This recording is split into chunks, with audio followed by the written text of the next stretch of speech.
Në një ndërthurje të veçantë mes artit dhe mjekësisë, artisti i njohur Ardian Jusufi ka sjellë për publikun një cikël të ri veprash që synojnë të eksplorojnë qenien humane në thellësi, jo vetëm në aspektin fizik, por edhe në atë emocional dhe ekzistencial.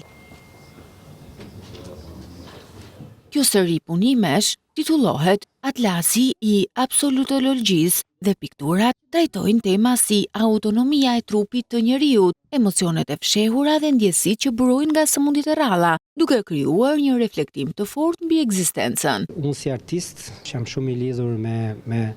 trupin e njeriut, me atë pjesë të anatomisë dhe kam gjetur nëpër atlaset anatomik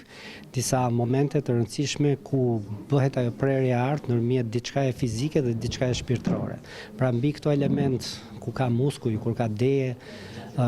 gjaku apo nervash, aty ndërtohet dhe së ndërtohet, si thua, metafora ekzistenciale e gjendjeve që ne përjetojmë në kuptimin shpirtëror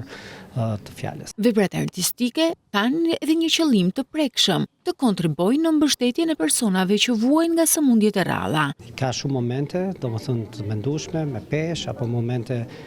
çliruese brenda këtyre veprave që unë i titulloj Atlasi absurdologjisë, është pjesë e një ekspozite personale dhe padyshim që ky është një moment i rëndësishëm ku vepra e artit vjen afër mjekut, mjekësisë, afër shëndetësisë. Të ardhurat e pikturave që do të shiten, do të shkojnë në ndihmë të këtyre individëve dhe familjeve të tyre.